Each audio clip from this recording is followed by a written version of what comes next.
a very good afternoon. Yes, it is a very exciting afternoon, isn't it? You're watching Newsx. I'm Meghna Deka. So, who's the list of 15 warriors who've been picked by the BCCI selectors to defend the World Cup crown for India?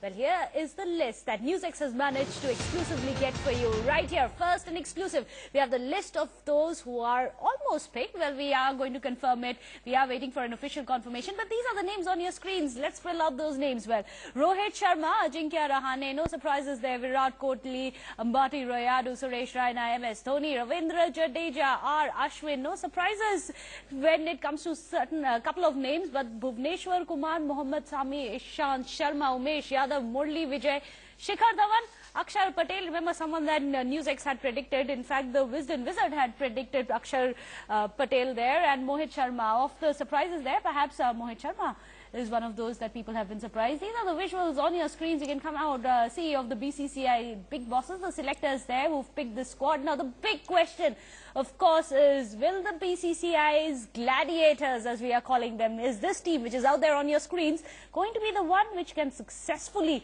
defend India's World Cup crown? Well, that's the big question. Well, let's go across to Suman Raman, who's joining us, senior sports journalist. What do you say, Suman? Do you really think this is going to be the bunch of boys who are going to successfully defend the title?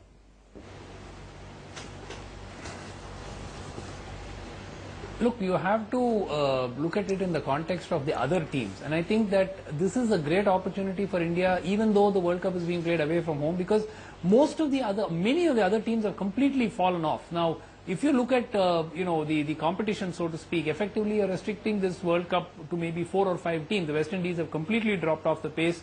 England are struggling completely. So you're reduced to Australia, New Zealand, South Africa, India, and maybe Pakistan. Pakistan also have been having their travails. They hardly play, significant amount of cricket these days.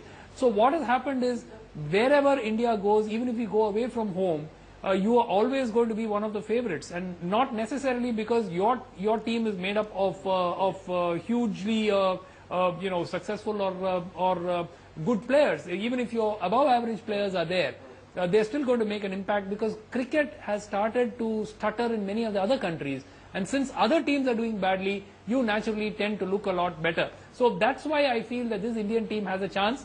4 years ago or even 8 years ago, if this team had gone to Australia and New Zealand with the kind of strong opposition teams that we would have had, I don't think we would have had much of an opportunity. But now we do have an opportunity, even though it's being played in Australia and New Zealand, because effectively it becomes just 3 matches. We have a quarter-final, a semi-final and a final. So, if those 3 matches the team can perform, then you're in business. So, I think it's still a little bit of a gamble. Well, remember Newsx, right here on Newsx, we gave out a list of, we put out our own list that which was picked by the Wisdom Wizard. Let's in fact go across to Gokul. Now, more or less accurate, the list is almost the same as the one, except for that surprise inclusion perhaps of Mohit Sharma. Yes, definitely. The rest of the 14 are exactly the same. Instead of Mohit Sharma, we had Robin Uthappa on our list, who provides a double backup as a wicketkeeper and as an opening batsman. And in the probable list from the selectors, his name doesn't feature for some reason. Right. But Mohit Sharma... Well, sorry to interrupt you. Stay with us. Big breaking news that's coming in. Jadeja's fitness certificate has been submitted. A lot hinges on this man. He, remember, was given a 1-month grace period is what our sources are telling us. Fitness certificate now submitted. Rishabh, what do you know? That's right. Fitness certificate. I mean, of course, he's making it to the team. So the physio has to declare him fit. I mean, the selectors have to go through the basic norms. He's had a niggle. We are all worried about. Is it worth it? Is it worth it? We've got Anshuman Gaikwad there in the studio. Mr. Gaikwad, is it worth it to go to a series with a niggle? Well, the fitness certificate, what we are talking about is not necessarily that the player is fit. You have experienced this earlier as well. You have to really get that player to go and try it out in the nets in the match. Because even trying in the nets is something different than playing actually in the match. Because the involvement is different, the efforts are different. So I think getting such a big tournament, one has to really be careful before the selectors pick him. All right, being careful, Suman Raman, you agree? Being very careful, niggles can become a problem, become a burden on the rest of the team. We've seen it happen just last month.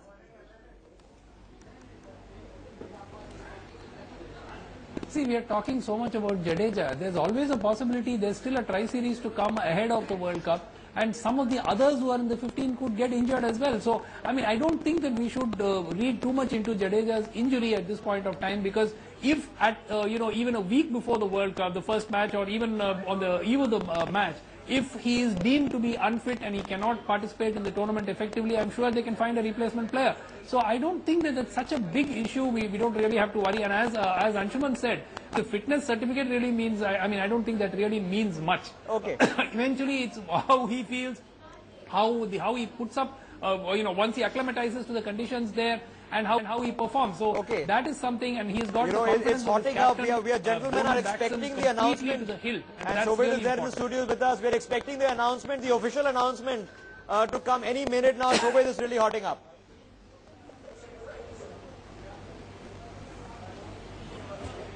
Okay, Shobhit, my colleague, will be just joining me in just a second, but it's really, really hotting up. A couple of other thoughts. Axar Patel wasn't there on everybody's list. Ayaz Memon, he's perhaps all set to make it into the team. What's the X factor he's bringing in?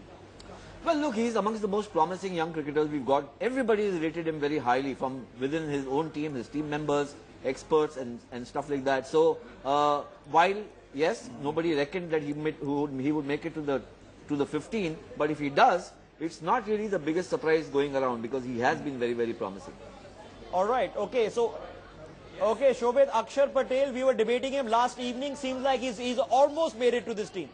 Yes, we were debating Axar Patel, and according to this list, 14 of the 15 gladiators, the Wisden Wizards gladiators, will be picked by the BCCI to represent India. So that's a real accuracy there. But the big toss-up is between Mohit Sharma and Robin Uthappa. So that's the big toss-up. Who does the team go with? Gokul, quickly go ahead.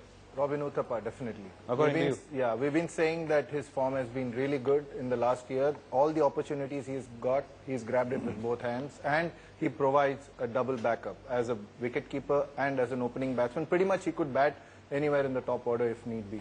Mr. Gaikwad, doesn't the top order really pick itself? You know, we've got Rohit Sharma, Murli Vijay or Shikhar Dhawan, Rahane, Rayudu, Raina, Kohli, Dhoni. So that's the top order that we all expected to be there. Or is there any surprise according to you?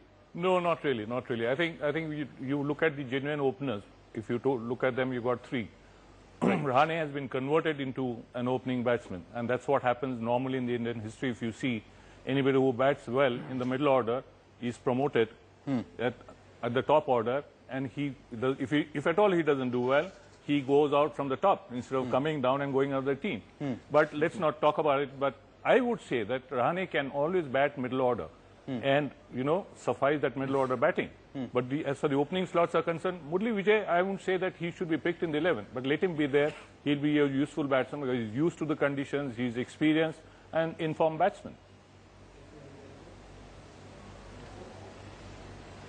All right. Huge breaking news coming in from the BCCI headquarters that Ravindra Jadeja has submitted his fitness certificate to the BCCI. Is that good enough? Should he be picked or should he be asked to prove his match fitness before being included in India's squad? That is the big question we are asking. Ayaz, quickly getting you in on this as well. Ravindra Jadeja has submitted his fitness certificate.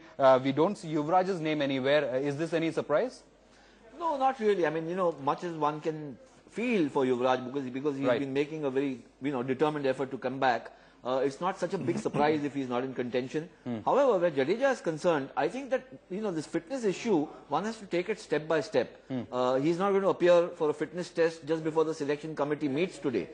Here you have to follow medical expertise. If the doctors feel, yes, he can be fit in a week, 2 weeks, and they advise the selection committee and the BCCI accordingly, the selectors have to go by that. And as Anshu said, I think he's absolutely right. Ultimately, these certificates, match fitness is a different issue altogether. So the onus is as much on the player to make sure that he is fit enough to play as it is on the selectors to take a call. All right, just a quick word to our callers out there, to our viewers out there. You can call in. The numbers are flashing at the bottom of your screen. Do call in with your views on this final 15 that will represent India at the biggest tournament in every 4 years. India are the world champions. Can this team bring back the cup? And obviously, we picked the 15 gladiators, the Wisdom Wizard 15 gladiators. How does this team match up with the 15 gladiators? We'll tell you in just a little bit. Let me quickly bring in Mr. Himanshu Chaturvedi. Himanshu, go ahead. Any surprises in the top order, batting order? And secondly, is a certificate good enough? Can we risk the stability of the team just by a fitness certificate that Ravindra Jadeja has given? And given that there were huge question marks over his fitness leading up to this selection meeting. See, regarding the certificate, any player can get injured during the game also. But I think I would still go by Jadeja submitting a certificate. He's a young player, and young players do get injuries and they recover very fast. The age is at its size. So I think it's a good decision by the board to take Jadeja on. And second, I'm still surprised. I would still have Uthappa on the side because the kind of aggression, he also has some experience in his hand. Because in this entire team, what we are really lacking is little experience, and because the confidence of players, those who are experienced, give a kind of a support to the existing players. Because all right, huge breaking news. More information I'm getting. Huge breaking news coming in. The selectors are still debating over Yuvraj's name in the selection meeting. And what we are hearing from our sources is that MS Dhoni is against Yuvraj Singh's selection in the final 15. That comes as a huge surprise to many of us, given that Yuvraj Singh was the man of the tournament 4 years ago. Let me quickly go across to Shumon Ray if he joins us from Mumbai. All right. We'll try and connect with Shumon from Mumbai over the phone line in just a little bit. But going across to Mr. Gaikwad, are you really surprised by this, that the selectors are still debating over Yuvraj Singh's name? And the biggest talking point that MS Dhoni might be opposed to Yuvraj being part of the final 15. Well, you have to have captain's views. Right. The captain and the coach are always there to give suggestions. Not necessarily compulsory the selectors have to accept what they're saying. But of course, the weightage is given. To be very frank, BCCI changed the entire schedule this time of first-class games. They brought in the one-days because the World Cup, they wanted to see some new players or some of the old players, who would come back and perform and, stake a chance as far as the selection is concerned.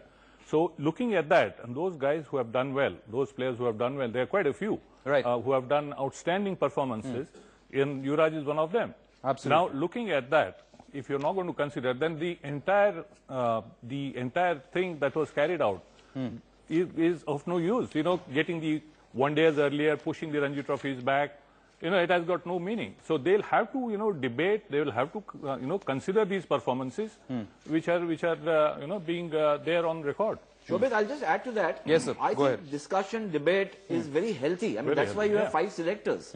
If everybody had to walk in unanimously, there was no need for the meeting. Absolutely. You could have just mailed the team to all the entire media and said, this is our team. So I think that's great. But as the big question that we are asking, the information that we are getting is that Captain MS Dhoni is opposed to Yuvraj Singh. I mean, we would have expected the selectors to discuss it. And does this come as a surprise that Dhoni is the one who's opposing to Yuvraj's, inclusion in the final 50? Well, I don't know whether this is just speculation or what. I mean, there'll be inputs. There'll be pros and cons which are debated about most players, barring maybe 7, 8 who automatically select themselves. There will be, I think, and there should be. And the captain's inputs, the coach's inputs, remember, they are not even co-opted selectors. In the Indian system, the captain and the coach are not even co-opted selectors, they just provide inputs. It's finally the selectors who make a call. Yeah, he always says that, the captain coach, when they get the letter to attend the meeting, he always says, by invitation. By invitation, yes. By invitation, all right. Himanshu Chaturvedi, Dhoni opposing Yuvraj's inclusion, does that surprise you? No, it doesn't surprise me at all, because Dhoni has quite an authority in terms of taking this tournament ahead. He has a large responsibility on his shoulder, because probably we could easily say that could be his last one as a captain, or maybe the man who's leading the entire bandwagon. So he has to make sure that he has the best side to himself, and maybe he doesn't read too much into Yuvraj at this point of time. So Dhoni is a very efficient captain, and probably he doesn't find too much of USPs with Yuvraj today as an asset to the team. So he's maybe probably, I mean, again, as Ayaz said, we are speculating about it, whether Dhoni has said this or not. But I think Dhoni is let me just go across to Shumon Ray. Than rather having Let me go across to my colleague Shumon Ray, who joins us from the BCCI headquarters. Shumon, go ahead. What are you hearing? The selectors are still debating over Yuvraj's name, and most importantly, that skipper Dhoni has opposed Yuvraj's name. Is it?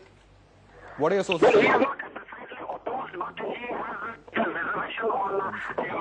Shumon, we'll have to connect with you again. We'll just call you back. But before that, Mr. Shumon C. Raman, let me go across to you. Dhoni and Yuvraj, we've expected a great camaraderie between the two. But now, Dhoni opposing Yuvraj's name, are you surprised?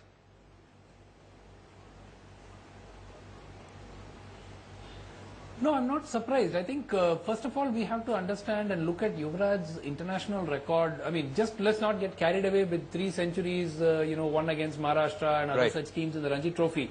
While I do admit that that has to be, figure in the equation in terms of being given due consideration. If Jadeja is fit, then where does Yuvraj fit in? Now, who do you leave out? I mean, it's more a question of who gets dropped from the team in order to accommodate Yuvraj. So, I mean, obviously, if Jadeja was not fit, Yuvraj would come into the equation because his bowling comes in handy, and obviously his explosive batting, if he can reproduce all that he has done in the past. But if Jadeja is fit, then which of the frontline batsmen would you drop? As you've already said, you have Rohit Sharma, you have Rahane, you have Raina, you have Kohli. I mean, the middle order and the top order is fairly set. So you've got to really take a call. Where do you fit in Yuvraj Singh? You can't drop Murli Vijay or Shikhar Dhawan and then bring Yuvraj Singh because he doesn't open. So, I mean, it is a problem. So, I think if Dhoni is making a point that it becomes difficult to fit in Yuvraj Singh if Jadeja is fit, then it seems to be a valid point in itself.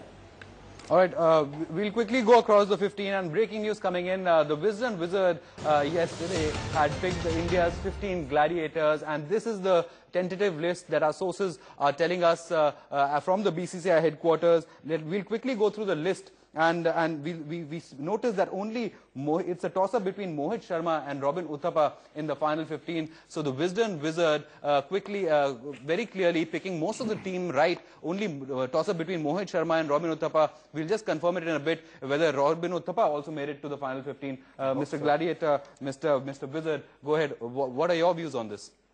Yeah, I mean, before coming into this show, we've figured at Impact Index and Wisdom that, the 14 members picked themselves. There was always doubt only about the 15th member of the squad.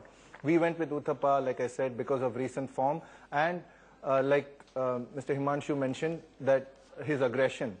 So it translates directly into a strike rate impact, which is one of the highest among Indian batsmen. So we can see on our television screens, this is the list picked by the Wisdom Wizard and NewsX just yesterday. Shikhar Dhawan, Rohit Sharma, Ambati, Rayudu, Suresh, Raina, Virat Kohli, MS Dhoni, Ravindra, Jadeja, R. Ashwin, Bhuvneshwar, Kumar, Ishant Sharma, Mohammed, Shami, Ajinkya, Rahane, Axar, Patel, a real surprise there, and Umesh, Yadav were all picked by the Wisdom Wizard, and only it's a direct toss-up between Mohit Sharma and Robin Uthappa.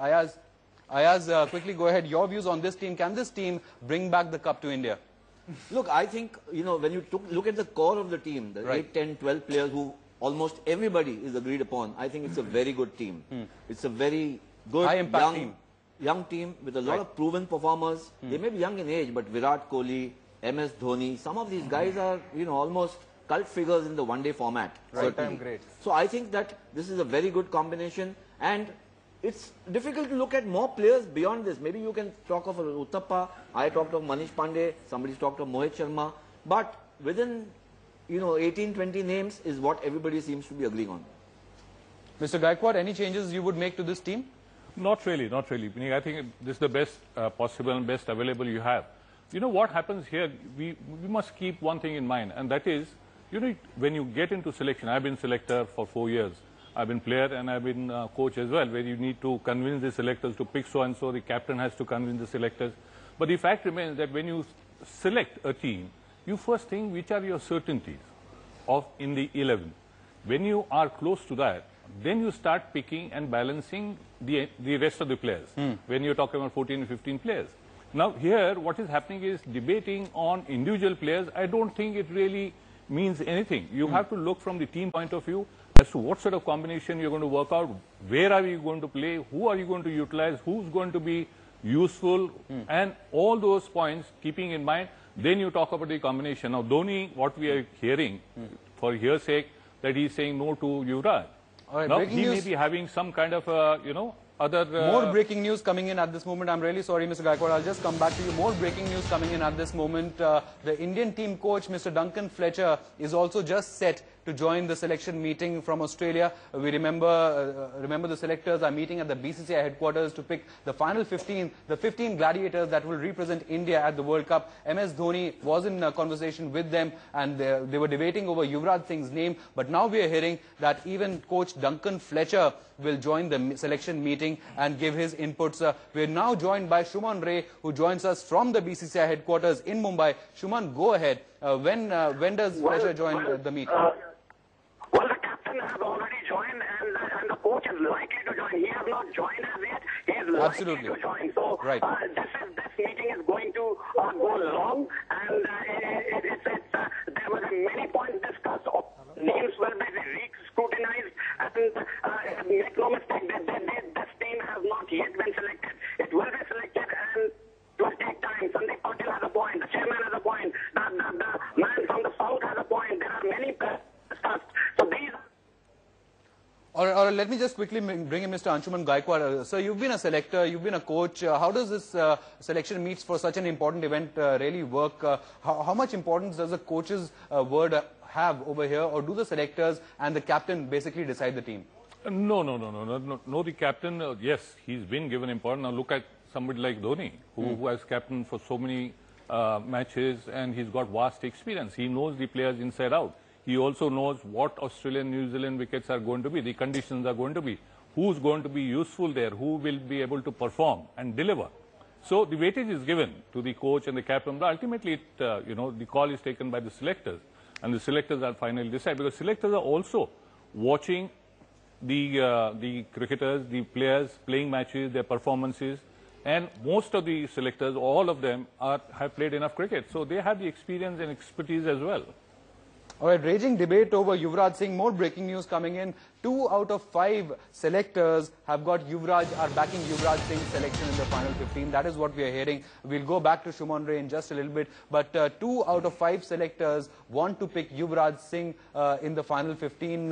Mr. Gaikwad, quickly coming back to you. When there is such a debate when the selectors themselves are divided between a player, in this case being Yuvraj Singh, how do you reach a conclusion? Does the captain have the final word? Does the coach have the final word? How do you reach a conclusion? No, I think it's question of, you can talk about 3-2 or 4-1. It's only when we talk about debate. But when you take a final decision, it's unanimous, let me tell you that. It doesn't work, or it is not minuted that so-and-so was against so-and-so. Ultimate, decision is unanimous. But in case, if it happens, that they're 2-2, and the chairman has to take a veto vote, then chairman decides and his word is final. As Mohammed, raging debate over Yuvraj Singh, 2 out of 5 selectors back the dashing southpaw. What do you think will be the deciding factor or the tipping factor in or against Yuvraj Singh's favour? Shobit, right now I would like to be, I would like to know who's the fly on the wall there in the selection committee. I mean, 2 versus 3, it seems like a very exciting finish to the selection process. But more seriously, I think that there will be pros and cons weighed. What Yuvraj does bring is lots of experience, some kind of proven stature. Remember, if Yuvraj is part of the squad, other teams start taking notice and start thinking, hey, they've got this guy back and he can be a handful. His current form or the last year and a half, he may not have been very impressive. He's not even been part of the team. So that can go against him. But if he's in the mix, I think it's and even Sehwag, it makes for a healthier discussion. That means it's not you've not gone in there wearing blinkers. It's been a far more widespread and healthier discussion. All right, Himanshu Chaturvedi, just quickly coming back to you. 2 out of 5 selectors, that's the information that we are getting. The North and the East Zone selectors want to back Yuvraj Singh, want to pick him in the final 15. What are your views? Should Yuvraj be given another chance to prove himself? And given that he's such a match winner, he's got one of the highest impact ratings for India in the last World Cup. He's a true match winner. Should Yuvraj be given another chance?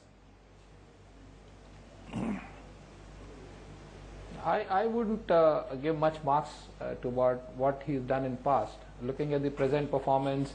And if I have to put it to the players those who are already there with us on the platter to be chosen, I think Yuvraj stands a very little chance.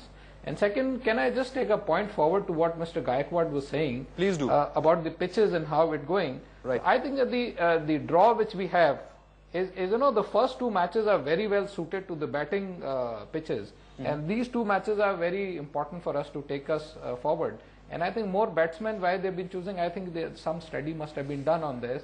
And both the matches, if the first batting side is done by India, because in the second inning they slow down, I think we stand a very good chance with the more of batsmen coming into the team. Right, but the first 2 matches are the big matches in this World Cup. We play against our traditional rivals Pakistan and then the Proteas. Correct me if I'm wrong, but it's Pakistan and South Africa up front for India. So it's really important to start well in this tournament.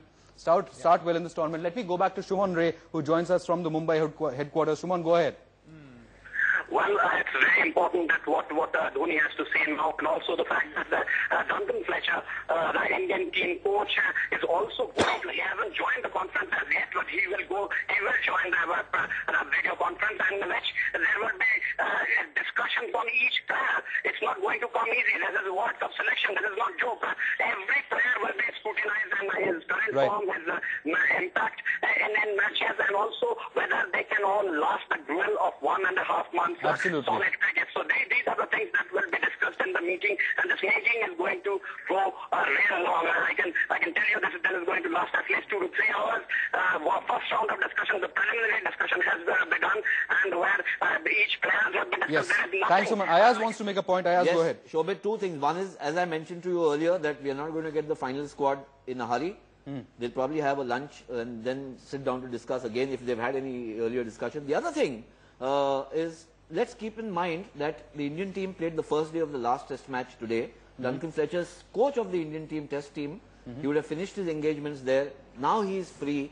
He'll make a call to the selectors, teleconference and whatever else. The other thing which I want to know from Shuman Ray, is there going to be any input from team director Ravi Shastri at all in this matter? Remember, he's also going to be part of the team in the World Cup. Right. Absolutely. We'll put that question across to Shuman as soon as we connect back with him. But more importantly, the debate is still raging on over Yuvraj Singh, although Ravindra Jadeja has submitted his fitness certificate to the BCCI. Let me just quickly bring in Mr. Sumansi Raman on this debate as well. The debate is on Yuvraj Singh. And what we are hearing is that MS Dhoni is opposed to Yuvraj Singh's inclusion in the team. Do you think Yuvraj's inclusion will disrupt the balance or MS Dhoni's control over the team at all?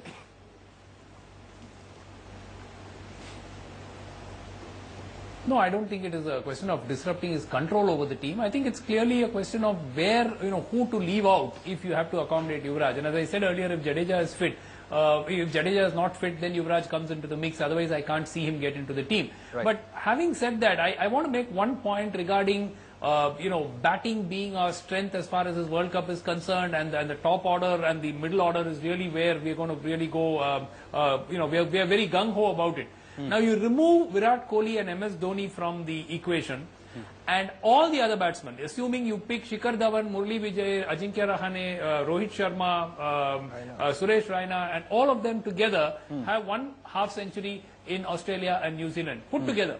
I think this is something that you have to bring it into perspective. Right. In ODI cricket, you are carrying a set of big players, big names, people who have made a name for themselves over the last 4 or 5 years. All that may be accepted. But the actual statistic, and I'm sure the Wisdom team will also be looking into it, is that in Australia and New Zealand, between the 5 of them, there is 1 half-century, and I think Suresh Raina scored it in 2009. The rest of the 5 of them do not have a single big score in those conditions. You're looking at if you add Virat Kohli and Dhoni, of course, that picture changes because Dhoni had a very good tour of New Zealand earlier this year, and also Kohli, of course, has been fantastic. But the rest of the batting, though we keep coming back and saying batting is our strength and these big stars will deliver, well, of course, opportunities have been limited for them overall, but in, I think, over 40 or 50 innings that all of them together accumulate across this Australia and New Zealand, there's totally 1 half century. So you can make of that what you will. That's a very interesting point you've raised there, Mr. Sumansi Raman. Let me quickly bring in Mr. Anshuman Gaikwad on this. Mr. Gaikwad, like Mr. Raman was saying, this team does not have much experience of playing in Australia.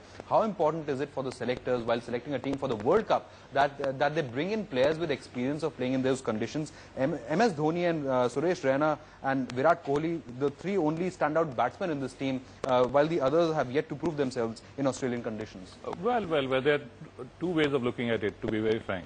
You know, one, you look at experience is going to be useful because you're playing a big tournament.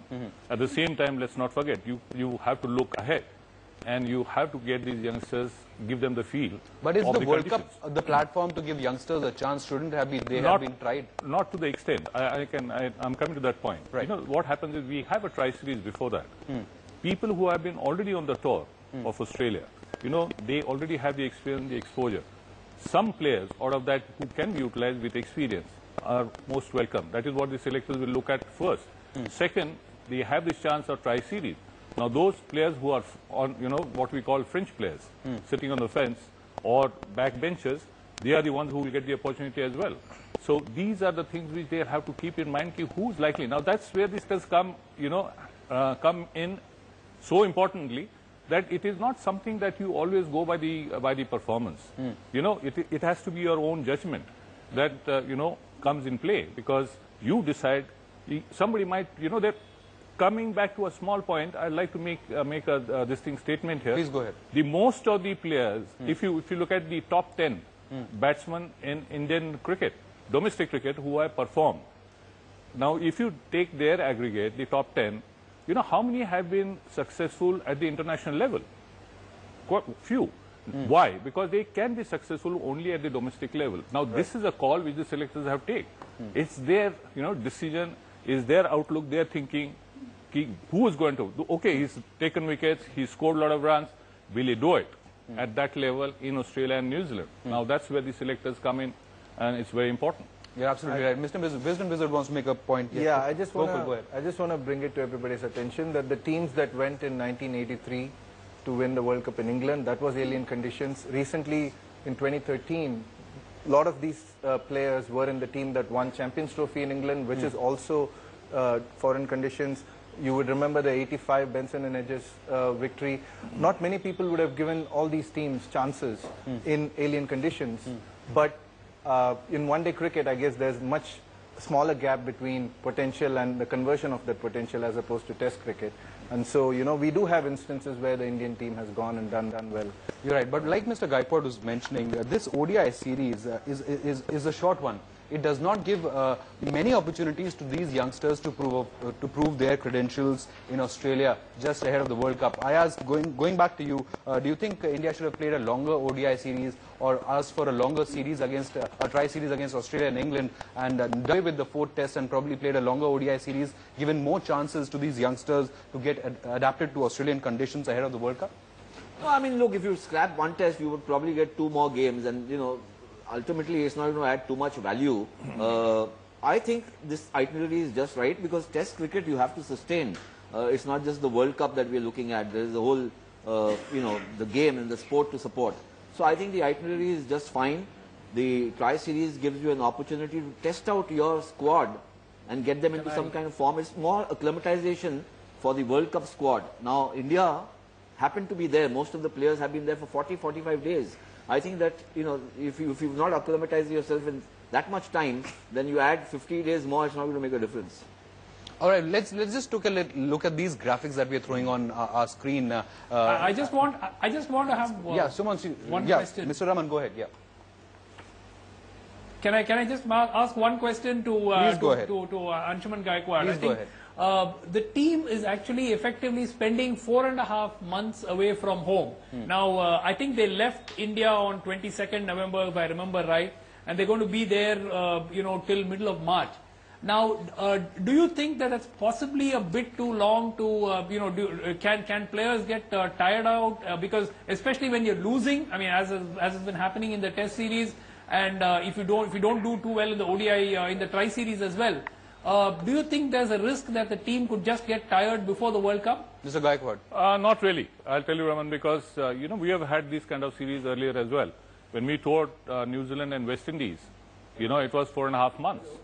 But New Zealand we didn't do too well. But West Indies we did well ultimately. As the tour progressed, it's become a profession basically. The players have to go through it. They have to be mentally prepared for it. And I'm sure they know very well that they're going to be away from families. They are going to be away from home. They are going to be probably not doing well. They are going to be more sick and tired. But when the occasion comes, something like World Cup, there is no excuse. I think they will be all set and ready. All right, so we have a probable team that is going to represent India at the World Cup, the biggest tournament that comes around every 4 years. We are the world champions, and these are the players that are going to represent India at the World Cup. Let's take a look at these batsmen. The partnership building ability of Rayudu and Rahane is the highest. I mean, does that come as a surprise? That may come as a surprise to many, but I asked Memin, the partnership building ability of Rayudu and Rahane, according to Wisden, is the highest, even better than someone like MS Dhoni. Well, again, a very small sample to judge by, because Rayudu has not played enough in the Indian team, neither has Rahane for that matter. I mean, you can't compare it to Kohli and Dhoni and some of the others who've got far more matches as a sample. But both are, they've shown very sound temperament, and they've produced, runs whenever they've been needed. One Gokul to explain these. Yeah, Gokul, go ahead. So, partnership building impact basically is the ability of a batsman to come in at any score and, be it 15 for 2 or 100 for 3, and then how long does that batsman continue. And it's not a coincidence that both Rahane and Rayudu have negative strike rate impact, which means that they have not even scored on par with the strike rate of the match in question or the innings in question. And that shows that they are willing to put down the anchor, as we call it, and build partnerships, which could be a very important thing if top order wickets fall very early. And that's why in our 11 we actually have Rayudu up the order as number 3. We were earlier analyzing the 2011 World Cup final, and everyone although remembers Dhoni's performance. Gautam Gambhir had a higher partnership building impact in that final as well. So as far as the chase is concerned, Gautam Gambhir was rated higher, even though MS Dhoni rated higher being the captain. That's a good point you raise. Yes, definitely. Mr. Gaikwad, do the selectors look at the different quality of the different batsmen, and Rayudu and Rahane scoring particularly high as far as partnership goes? Do you think that merits their selection in the final 15? I think selectors would think, from selectors' point of view, I can tell you that they would think in which condition, which situation have they come in, and they have done it. Built a partnership and got the team to a safe position. Now, this is always there in back of the mind of all the selectors. It's easy. When the going is easy and you get in, you go with the flow and you keep getting runs, it becomes easier because there's no pressure. But to go out there and perform under pressure and create a partnership is a big thing. And I would also like to add to the point Mr. Gaikwad is making that Rayudu in fact has the highest pressure absorption. We find out these things based purely on the scorecard, and the fall of wickets is something that conventional cricket stats don't look at all. And that's how we pull out. Let's take a look at the strike rate impact. You were mentioning that Rayudu and Rahane, although they are great in partnership building, now we can see over here that they have negative strike rate impact. Just explain these graphics for our viewers. Yeah, so strike rate impact, again, everything is in impact index is calculated relative to the other performances in the same match. So what this means, a negative strike rate impact, is that these two players have not scored on par with the strike rate of that match or of that innings, which actually is not a bad thing when you consider that they are also high on partnership building, like I mentioned earlier. It goes hand in hand. So they're willing to put down the anchor, sacrifice strike rate, but build partnerships and take the team to safety, as Mr. Gaikwad is saying. So Rayudu may have scored 600 odd runs, but his strike rate is negative as compared to the team, but he builds partnerships. So different qualities of different batsmen coming out. Now let's take this is again the partnership, the middle order partnership building index. Suresh, Raina and Rahane follow Rayudu. Once again, Rayudu leads the line. Very under the radar type of player, Rayudu, we would say. Not many experts though surprised by his inclusion. Mr. Himanshu Chaturvedi, are you surprised surprised by these graphics that Rayudu and Rahane are the two people who can actually build partnerships for India down under and could be actually useful in chasing down big targets. I think, you know, we have had in past a lot of history of middle order crashing out. Right. And I think that has made the selectors think that the middle order should hold, you know, because there's a crash, right, you lose 1 or 2 wickets very early. And then there is settled down. If you see one of the test matches also, we had this problem. I think keeping that, the selectors have very intelligently put these people's fast track of holding the good partnership and putting them both together. I think that's a very smart and intelligent move by the selectors of putting both of them together, seeing their past records of partnerships. This is another index by which we are comparing players. This is a runs tally index. Yeah. Mr. Gokul, could you just explain this as well? Definitely. So runs tally impact, you will find for most batsmen is the biggest chunk that contributes to their total batting impact. So runs tally impact, partnership building and all the other indicators you've been seeing are all part of a composite batting impact, and mostly runs tally impact. Basically what it means is what proportion of the team's score are these batsmen scoring, and it's, you know, again, right, we'll just if you're building partnerships and if you are doing that, I'm really sorry, Gokul, I'll have to end this discussion right here.